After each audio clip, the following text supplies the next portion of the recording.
All right, ladies and gentlemen, IQ session number 83. So awesome to have you guys here. Thank you so much for joining us.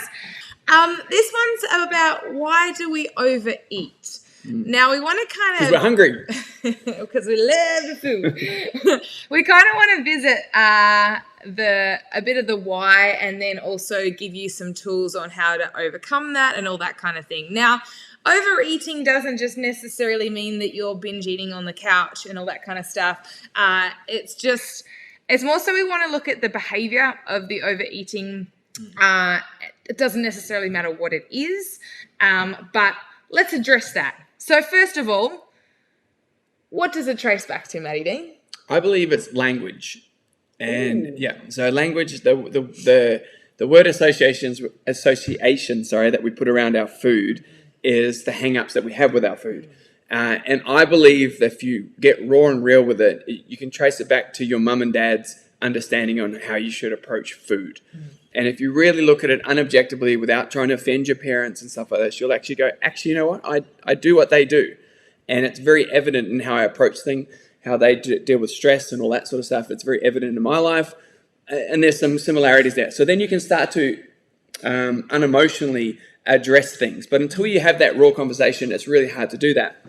So the reason for that, and I wholeheartedly believe this with all my heart, is that the language that came around when we were all growing up, I know it was when I was, and every other parent that I speak to, was you didn't leave the table until you finish your food. That's the language that's embedded in our brain. It's you cannot leave until you eat everything on your plate. And if you want to leave or have dessert, eat everything. So we're encouraging this overeating culture of eat everything to eat more. Like that's in our DNA to go, that's how you live life. And it's because our parents and their parents and all those such of things, they lived in a time of lack and uncertainty where it was famine, feast or famine. So they didn't want to waste food and stuff like that. So that came through, but I generally believe that as technology entered our lives, we forgot that back then we were way more active than we are now. We're very lazy now. We're very sedentary. We sit down. We often sit down watching TV at nighttime. Most of our jobs this last couple of years has been all isolation. It's been all sit at home. They didn't even let you go into your jobs. You had to stay and work out how to do it from sitting down. So we got worse and worse. We got more convenient. So the whole challenge with it all is that the language changed and is in us, which is fine because that's all we know and that's what all your parents know because their parents taught their parents and so on and so on. But the challenge is that we didn't adapt with times. So we haven't allowed for technology. We haven't allowed for the COVID-19 side of things. So when these things entered our lives, we should have changed our approach to addressing food because otherwise you're still sitting a lot more and you're eating a lot more. And when you eat and you overeat, you have this influx of energy which stems you up and then you crash really hard. So it deals with all these sugar levels because we're overeating. So we feel good, we feel crap. We feel good, we feel crap. And it doesn't do anything for us. We feel crap, so we eat, so we feel good. And this is where it kind of stems from. That's how we get in this crazy circle of overeating. And this is how we can put on those extra kilos as well. Yeah, and you don't even notice it's happening because it's been so embedded in us since we're little. That's all we know. So one of my pet peeves, and I don't have kids, so it's irrelevant what I think, but one of my pet peeves is when parents are like, you're not allowed to leave the table until you eat your food. Like, we're literally saying, overeat if you want to get off this table. That's what you're teaching everyone. It's like, if they're full and they don't want to eat, great, don't eat. If you don't want to waste the food, that's okay. Put it in the fridge. Cover it up. And when they're hungry, they don't get to have a packet of chips out of the cupboard. They get the food that they left on the table. Therefore, you're not wasting anything. They're learning that I don't get my way if I don't want to eat. If I want to eat, I've got to eat all this stuff. If I want to have a bag of chips, I make sure I eat this. But in that process, they become full properly, or you're not overfeeding them and teaching them that you just got to keep stuffing it down. Because you've got to remember, kids' stomachs are tiny. And the other thing is too, like the human body is designed to win, right? It knows innately how to breathe. It knows how to digest food. So don't you think a body that can actually create another human and create and grow life, don't you think that's going to know when it's had enough food or when it needs food and what it actually eats? But we're surrounded by so much noise that we And then we get into habits, and that's how we overeat, and we turn to maybe the foods that aren't the best for us and all that kind of thing too. So, for example, for the children when they're eating, they know when they're full, like they really do, but we continually educate them to force feed and chase that super full feeling because you're not leaving the table until you finish your food. And then we do get stuck in that habit, and we do this as adults too. But if we take away the noise and we go back to what we really know, and this is what we try and teach in the challenges as well, that it's not a set way to eat, or you don't have to eat at 9 a.m. and the sun's got to face, you've got to face the sun whilst you're eating, otherwise you won't digest it properly and you'll put on weight on your left butt cheek. If you don't eat the goji berries at the same time. But like our bodies know what we need, when we need it, and how much we need. We just get clouded. Our judgment gets clouded because of habit and because of noise. And trying to please like the people in our lives. That's another one too, is that you got to learn to listen to your body. Like Sheridan's body's totally different. Her parents live on garlic. They love the stuff. Sheridan has one bit of garlic and she blows out like she's pregnant. So regardless of what her parents think is a great food, because that doesn't react well with her body. So paying attention to your situation, not the whole what you've learned growing up. It can change when it gets to you. It's your body, your life, all that sort of stuff. Yeah. And then it is like on that as well, there's some foods that are considered superfoods and stuff. And just because that is the case for some people doesn't mean it's a superfood for you. Like, for example, your greens, you've got to eat greens. We all know the importance of green foods and what they come with and all that kind of stuff. But for example, broccoli, great vegetable to eat. However, I can't eat more than 50 grams worth at a time. Otherwise, I get super unwell, super sore stomach, super bloated. So I give her 60 grams to annoy her, just a little bit more. She doesn't even know. Then it backfires because I get gassy through the night. Yep, I learned that mistake. And he sleeps with his mouth open. Too far, Sheridan, too far. So that's kind of like the backstory of the why we overeat. And then if we want to go to a more emotional level, we kind of touched on it before, is that when we hit a low, we turn to the foods that have comforted us in the past. Doesn't mean that they generally and wholeheartedly comfort us, but we turn to eating maybe as a comfort mechanism, as a stress coping mechanism and stuff like that too. So and food's only a vice, remember. It's a habit that you've used. Some people go to drinking, some people go to drugs, some people go to smoking, some people go to all these different things. And a lot of people, though, in the world, it's easier to get food than it is all those other things, so they lean towards the food. Or maybe that's how their parents dealt with it, and that's how they learnt to deal with it, and that's what they do. Again, sorry, okay, no, you're right. Really want to. But the food side of things, there's a couple of things that happen in the body, which is why we continually turn to the food, not just out of habit. First of all, the chemicals in our bodies change when we are full. We get this. We get rushed with hormones and stuff that go, I'm full, I'm satiated, I'm satisfied. And then what happens then is if we're eating foods that we like, or again, all these chemicals go off in our brains and go, we like, we're happy. However, especially if it's sugary foods, then there comes a crash as well. Now, I want to actually visit the physicality of eating as well. So why do people turn to cigarettes? Now, people get addicted to cigarettes, and if you're not a smoker, you'll most likely agree with me, the smell is disgusting. Most people, when they first try a cigarette, don't go, that's delicious, give me another one. Most people kind of like force feed it to themselves because it's what they want to do. But what happens when someone smokes is, first things first, is your breathing pattern changes. We go from when people turn to smoking when they're anxious and things like that, is their heart rate's elevated, they're not breathing deeply. They go to a cigarette, and what do?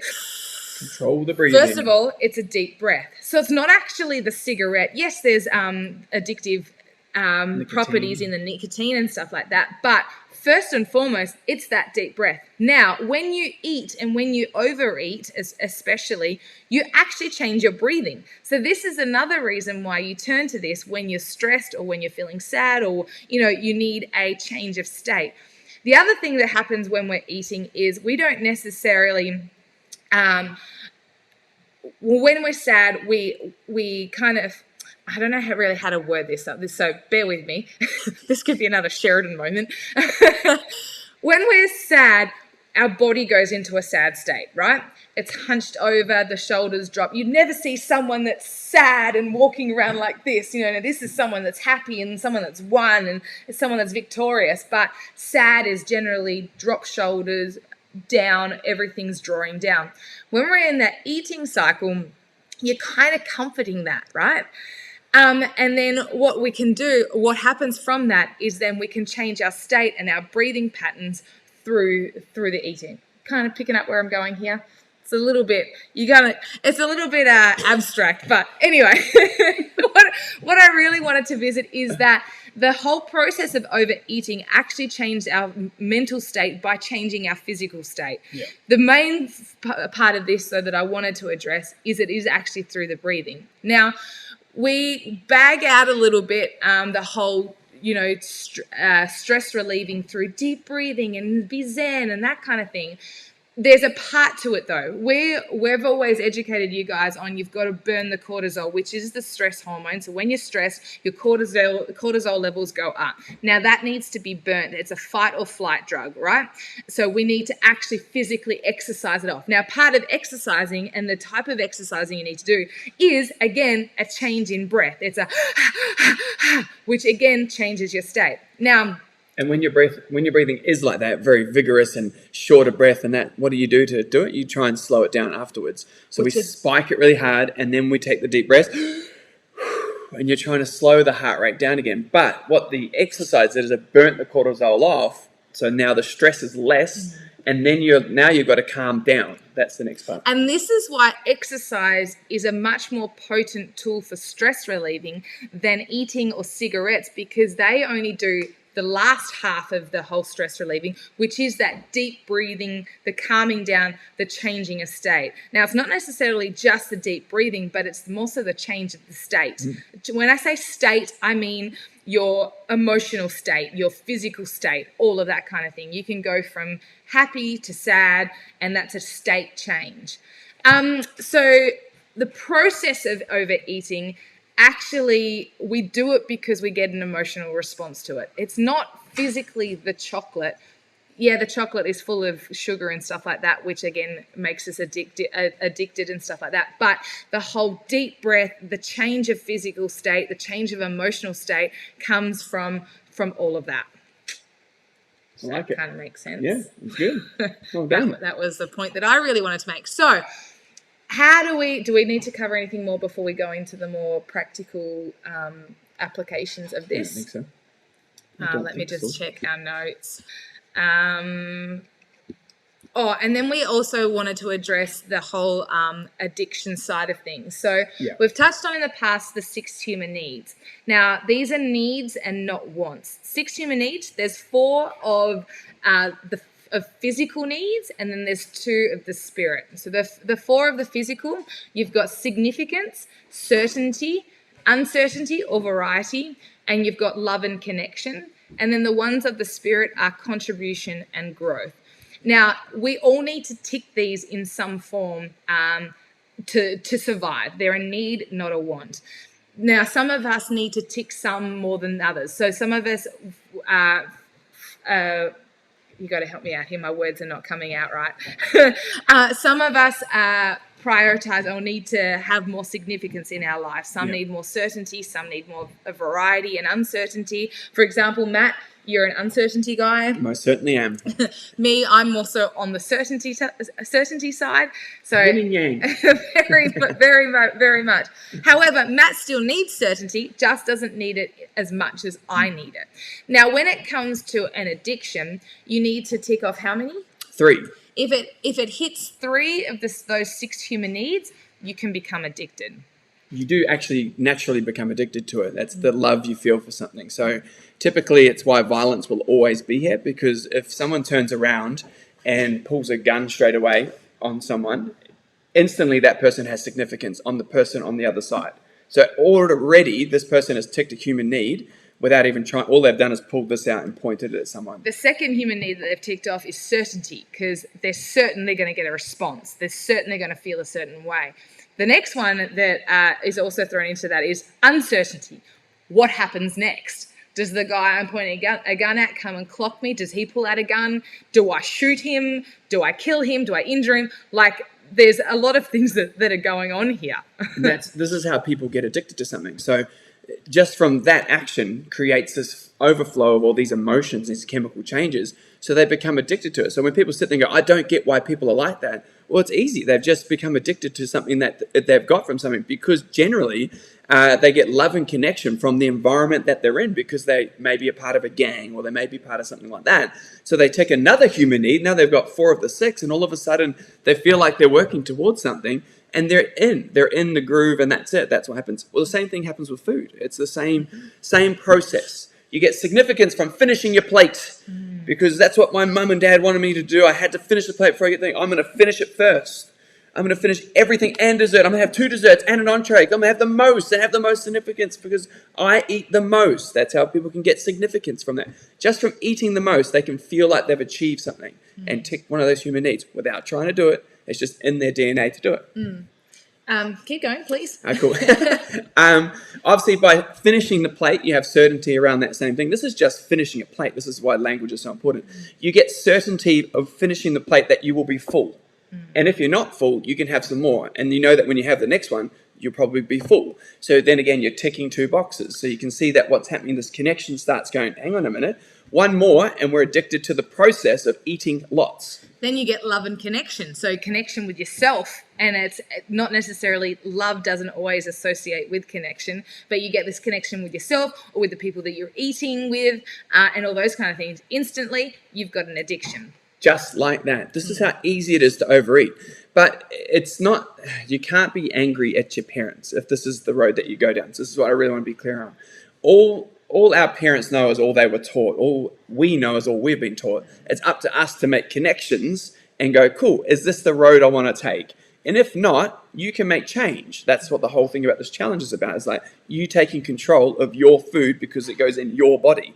You don't need someone else to tell you what to do, and you don't need to please someone else to tick their boxes. It's up to you to choose what you want to do and create your new addictions to, not necessarily finishing all your meal, asking for it to be taken away when you're out at a restaurant and things like that. Yeah, exactly. You don't have to finish a plate.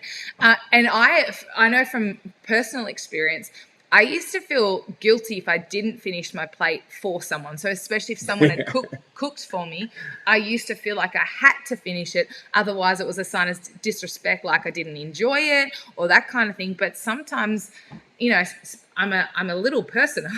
I'm not massive, so I don't need to have a whole heap of food. But I would do that just to please people. I've eaten things that I don't even eat, like just to satisfy people and not offend someone and things like that, which is so silly. Stupid. Yeah, because the only person that really gets affected is me. And me, because we get in the car and she goes, I shouldn't have eaten that. No. And she gets really hard on herself. And so the next few hours, she beats herself up. And what do you think she goes to? Whatever her stress mechanism is. If she doesn't choose to burn that off through exercise, then naturally we'll be driving back. And what do you reckon's the first thing she's saying to do? Let's get something sweet on the way home. Because that's what her go-to. It's like if you're not burning it off, the next thing will come into action. So you've got to, in theory, I should kick her out of the car and go, meet you okay down the road. And then she would sort that out. When we get back in, she won't want that sugar. And that'd go down real well. State change, tick. Love and connection, no. I think now I want to enter into how do we get out of the habit of overeating. I think the first step is understanding it. We've got to understand that we do it. We've got to understand and recognize that that is a vice of ours. What do we do? When do we do it? For example, I'm a classic after a meal, especially a meal out, I'll always want something sweet. But that's more of a habit thing. That's like an addicted to that process of, we go out, we get the treats. It's kind of like that whole finish your food and then you get dessert. So first of all is totally recognizing it. Second of all is, I think, changing your language around things. 100%. So I used to tell people that I have empty packet syndrome, that I had to finish a packet, otherwise I don't know what, the world would disintegrate or something. Like, it was the weight was on my shoulders. If I didn't finish that packet of chips, oh God, hell would be let loose on earth. So first of all, is changing your language, and changing from the whole, oh, I'm the, dads quite often say they're the garbage man and they finish everyone's leftovers on everyone's plates and stuff like that. Worst thing they can say. First of all, stop telling yourself that you are something, because you get to change that, and because you're in control, especially if you're the one that's labeling that.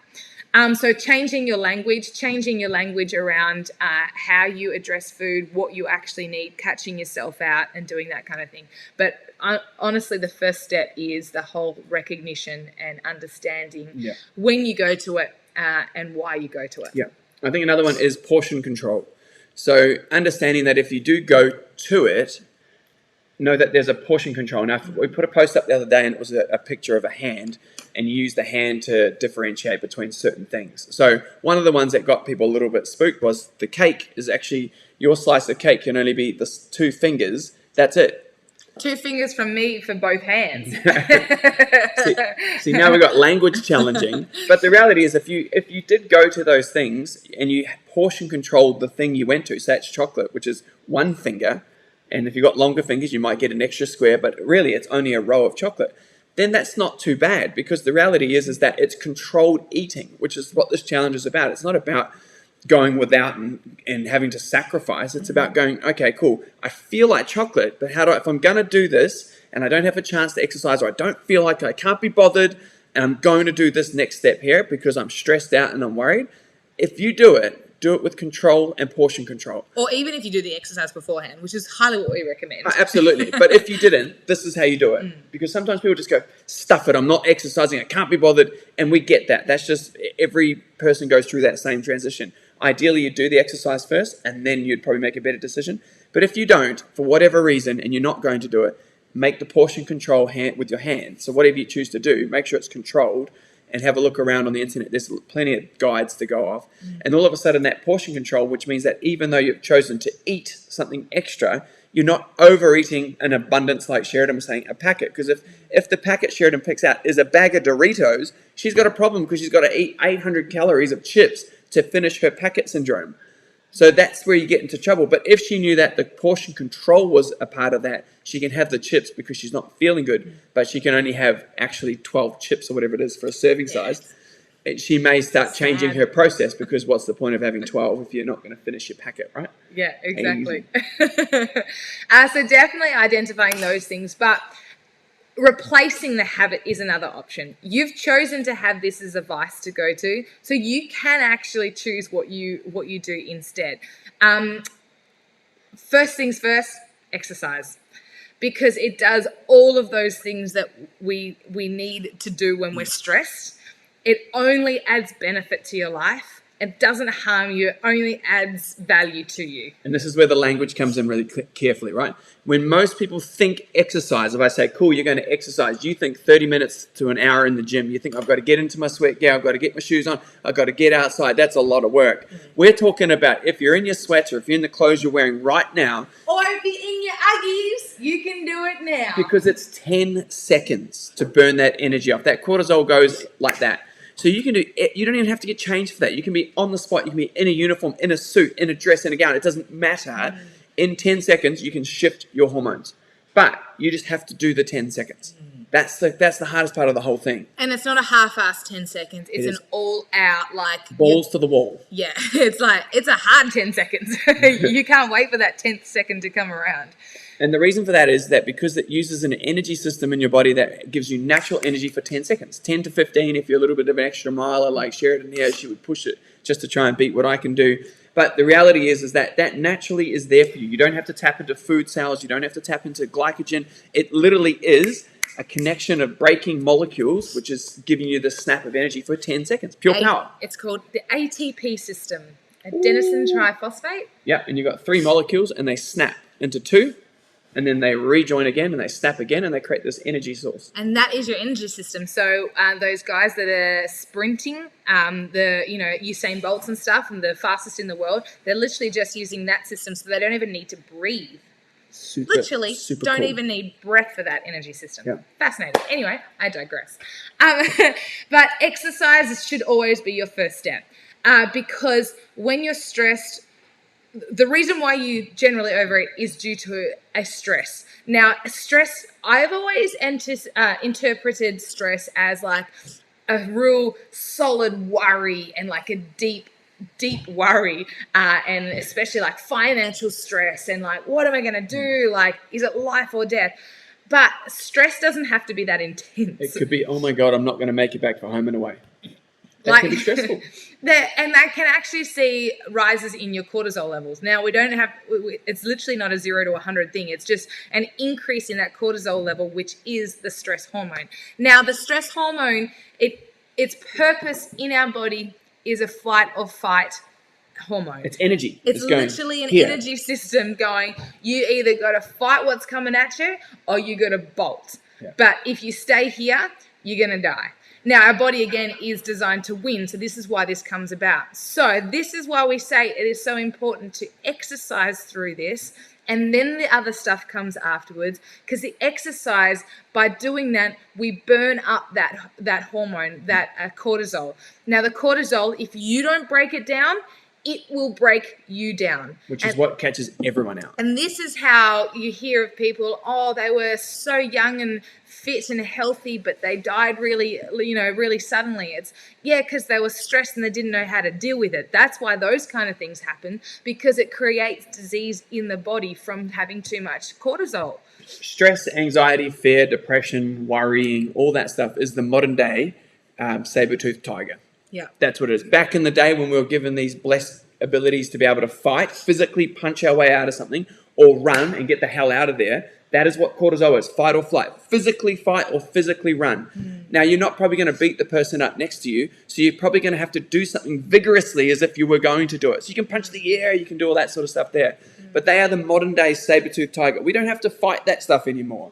We have to fight our internal stuff, social media, people in our lives, family members, work stuff. It's all these external things which create this new pressure in our lives. So we're very luxurious compared to what they went through back in the day. They had literally fear-based things coming at them, something that would end their life physically in their face, and they had to make a decision on what they did. We have a lot less of that going on, even though it is still in our lives, but we have these bigger demon kind of things which are heavy and they're hard to deal with because no one's taught us how to do it. No one said, I definitely know my mum and dad never sat down with me and said, Matt, just so you know, you've got this stuff in your body called cortisol. What it is blah, blah, blah, blah, blah. No one ever told me that. Not until I went and learned about the human physiology of the body, and then I became educated on it. So now it's like silly of me to hold that in so I understand and not share it with anyone. Hence, we share it with everyone we possibly can, because when you wrap your head around that and you buy into it and you understand what it is, well, life becomes a lot less stressful because you have a tool to deal with it, which offsets the overeating. But if I do still burn it off and I still feel like I still want to eat that sweet treat or that thing, I know how to portion control. All of a sudden, I don't feel guilty, I don't feel worse on myself, and I don't beat myself up the next day for overeating as well, because I know I made a bad decision with my food. And more stress. The double-edged sword of the whole exercise to burn it off. First of all, it's got to be high intensity. It doesn't have to be for long, but we've got to do it so high intensity that your breath does actually change. So your heart rate is elevated, your lungs are screaming for air, and then you go through that process of calming down your breath, and that's when the cortisol is, it's left your body kind of thing. So from that, totally just lost where I was going with this. It was really good too. Give me 2 seconds. This is really not appropriate timing for this to happen. So the exercise is important. I'm trying to finish the sentence. Oh, this is where I was going. Okay. What happens after that is that not only does that side of things happen, we burn off the cortisol, but when you exercise, it releases all these other hormones that actually make you feel good. Now, correct me if I'm wrong, those days where you feel like shit, you're sad, you literally turn to the couch and turn to the food, right? I'm guessing most people would, especially if that's a coping mechanism for you. those days where you're having the time of your life, you're productive, you're sidetracked, like you got things going on, you're feeling sensational, I'm going to guess that you don't turn to the food like you do when you're feeling sad. So not only does the exercise burn the cortisol, which helps reduce stress levels, it also floods your body with all of these happy hormones, which make you feel good. When you're in a feel-good state, you don't necessarily turn to those vices and those stress relievers because you're not stressed and you're not feeling that way. You don't need to. So not only does the exercise do good for dealing with the problem at hand, it also does good for making you better on the other side of it as well. So it's not just like a Band-Aid, it's literally like a whole fixer-upper. A reboot. A rebuild. Yep, knock it down and build it back again. We're into Reno land. But we want to really get through to you that you can choose to sub out overeating and sub in exercise. And I guarantee that you will feel better, you'll look better, so then you'll feel better, then you'll look better again, you'll be happier. It's like this beautiful, wonderful cycle. But you don't have to get changed for this exercise. You don't have to go and sweat it out for 30 minutes. It can be just an instant thing. You can do it in the freaking car. It doesn't matter. But this, if your stress coping mechanism is eating and stuff like that, turn to your food. That's it. Easy. It's pretty simple. Exercise. It's almost embarrassingly simple. So first of all, the number one thing you got to do is take the emotion out of it and change your language. So don't feel bad if what you've learned is from someone else and that's what you do. You can change anytime. You can change right now. It's your decision. Just make some changes. Really, really simple. So language is super important. You need to acknowledge where it came from. You need to see why you're so driven to lean towards food. When things go wrong, why do I go this way? Have a look around in your life. Are the people, your partner, is that what they do? Because you're just an extension of them. Does your mum and dad do it? Do their mum and dad do it? Like, okay, this is a family trait. I've got to break this family tree line to make sure my tree line and my kids don't do what I'm doing because I hate it.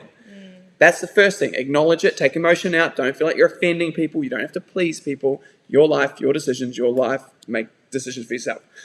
Change the language and then move to the next step, which is obviously moving before you start to, when you are stressed, worried, anxiety, and all that stuff's kicked in, move like for 10 seconds. You won't sweat in 10 seconds. It's the coolest part about it. Yeah. You'll literally be finished and going, oh my God. And you'll be short of breath, which is awesome, which means all the hormones are moving, which is fantastic. Then you take some deep breaths, slow breathing down, which is what that whole addiction to a cigarette is like that. They slow their breathing down and they relax and they can see things for what they are, not worse than they are. And then all of a sudden you're in control again. If you still feel like crap after that and you feel like, nah, that didn't do it again. It's 10 seconds. Jesus, like you can do it again. It's not going to bust your butt. It's not a one-hit wonder. Don't get it right the first time. Oh, you're done. Yeah. You can just do it again. It's 10 seconds. And if you just space those out, if you did it really structured and did it well and go, you know what, I get stressed by the end of a day. Imagine if I did this just once on the hour, 10 seconds, bang, bang, bang. 8-hour workday, you've done it 8 times. It's only 80 seconds. A minute 20 is all you've done. But every time you do that, you feel better. You imagine when you get home, when you would have normally been stressed because of work or kids or whatever it is, and then you're not by the end of it, and then you do it one more time, that decision at the end of the day to overeat is probably going to be a minuscule comparatively to if you didn't do any of that. 1 minute 20. It's brilliant. So recognize that's your vice. The food is your vice. Change your language around it, how you associate to it, how you talk about it, what you say to yourself, what you say to others. Move. But the other thing I wanted to address as well is the types of food that you're eating could be encouraging overeating too. So if you're eating like empty calories, so for example, if you're constantly overshooting your calories, your daily caloric value, or what your magic number, maybe the foods that you're eating aren't high enough and aren't nutrient dense enough to keep you fuller for longer as well. So looking at the quality of the food that we take in can also have an effect on what we then turn to. If you're eating like really highly processed, maybe sugary foods, then chances are you're going to have that crash. You're going to feel hungrier sooner rather than if you were to eat something that was really high in nutrients. So like your fresh veggies and fruits and meats and things that have less food mileage, so they haven't been touched by the human hand as much as well. So really paying attention to that, because our bodies know the things that they need. We need macros and we need micronutrients as well. Micronutrients come through in those foods that are in their most natural state. So your fruits and your veggies, and eating the rainbow and eating good protein sources and stuff like that, not just, filling up your calories with pizza and Kit Kats. Like you can do that, you totally can, but are you going to get the best performance? Are you going to get the best results from doing that? Chances are no. I'll share a real quick story on that one too before we wrap this up. But when I got really sick, so I had cancer when I was 24. I ballooned out, put a heap of weight on. Most people get really sick and frail and skinny. I went the opposite. I ballooned out. I was about 100 kilos, which for me was huge at the time. And I wasn't really happy with myself. So I decided then and there I was going to do a 12-week challenge with myself, and I'm just going to get myself sorted. So for the next 12 weeks, I literally ate clean for 6 days. And on the 7th day, I was allowed to eat whatever I wanted. No calorie control, no portion control, do what I want. So I'd work my butt off exercising every day, and I'd eat well every day for 6 days. And I had a day where I overate. Then what would happen is, the first day I got to the end of the first week when I did this, I wanted pizza. I was craving pizza. I'm going to have pizza.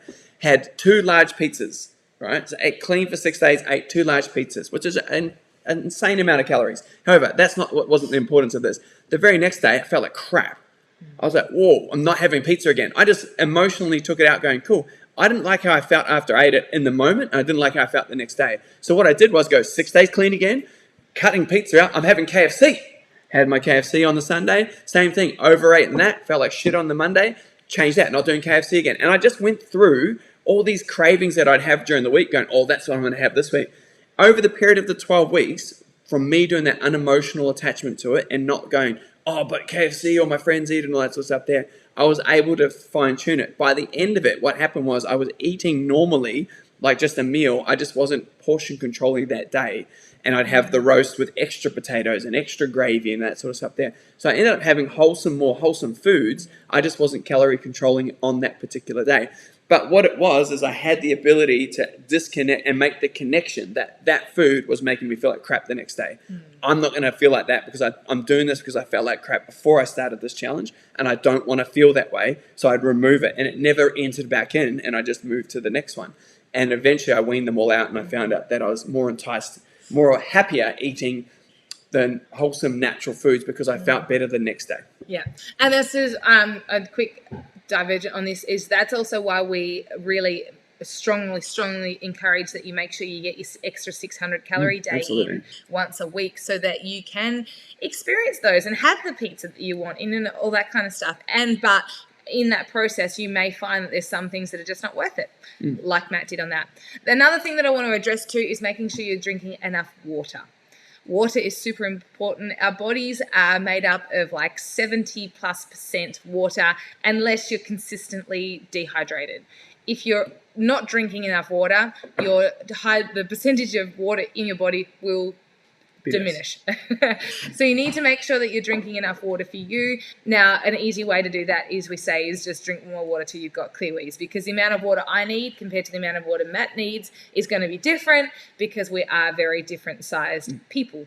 There are formulas to work it out, but just depending on your activity level and all that kind of thing is just a simple way: drink more water till you've got clear wheeze. And that's another one, because if you're thirsty, sometimes you might confuse that feeling with hungry, and you're actually just thirsty. So therefore, there's no calories in water, and it also doesn't have that negative side effect as overeating does. And a good tool on that one really quickly is if you are feeling hungry and you have a glass of water first before you go to the food, and then 20 minutes later you're still hungry, it's genuinely hunger that is there, not thirst. But if you have the drink and then 20 minutes later you find that you're not hungry, it was just thirsty is all you were. Another practical application that you can do is making sure you chew your food. Chewing your food is quite important. That helps slow down the process of the eating, because quite often if you eat incredibly quick, you eat too much because then your stomach hasn't registered that it's full, and the next minute you've put all this food in and it's gone, whoa, like 10 minutes later, that was too much. So slowing down your food, making sure you chew it. The reason why we need to chew our food is because it actually gets the chemicals in our stomach ready to digest the food. So chewing is actually quite important, and taking your time. The whole mindful eating is actually an important one to practice, so that you can enjoy the food, so it's not gone before you know it. I've done that so many times. I'm at like the end of my Kit Kat and I'm like, I don't even remember eating it. I've eaten it that fast and I just didn't enjoy it. So slowing down so you can enjoy the process, enjoy the food you eat, because you should be eating the foods that you love. Enjoy the process, slow it down, drink water, change your language, exercise when you're stressed before you turn to food. Done. I think that's it. That's it. We've gone over quite a lot. We have. I'm very sorry. And that was... You don't have any more to add? You kept adding a new one at the end of each one. I think I just one more thing I just want to add. Just want to divert. No, sorry. But thank you guys for joining us. 3 hours later. Oh, just one more thing. That reminds me. No, thank you guys for joining us. I really do appreciate it. And it is really important to know and start making. These are simple steps. They're not complicated ones. They're just something that no one taught us. And it's now we just want to share with you guys, because they're great tools and they help. And if you can sort it out for you, that means if you have children, it helps them understand it quicker than you did. If you're figuring it out now, imagine if they figured it out before they get to being in a relationship or all that stuff there. Wouldn't we want them to have these tools? And if we didn't get taught it and now we're teaching you, it's not fair on you to know it and not teach them. Go, nah, you figure it out. I had to. And fold your arms and sit back. So share it with people, because it is implement it in your own life and then go, wow, it actually works. It makes perfect sense. And once you let go of all the misconceptions that you might have, then you'll implement in your life really well, and then all of a sudden it will change and you'll want to share it with people. Because reality is food is fuel. We can enjoy the fuel, but it's just fuel. We only need enough to make our body do what we want it to do. So thank you guys so much. Do you guys have any questions or anything like that? Sheridan, do you? Oh, that's that's you. Well, thank you guys so much. Oh, what do we got there? Oh, off to do your 10 seconds. Atta girl. I like it. Well, you beautiful people, if you ever have a question or a topic you'd like us to discuss, please let us know. But thank you for joining in. Please share this to anyone that you might think would benefit from listening to this. Thanks for hanging in there. You guys are awesome. We love you. See you later. Thank you.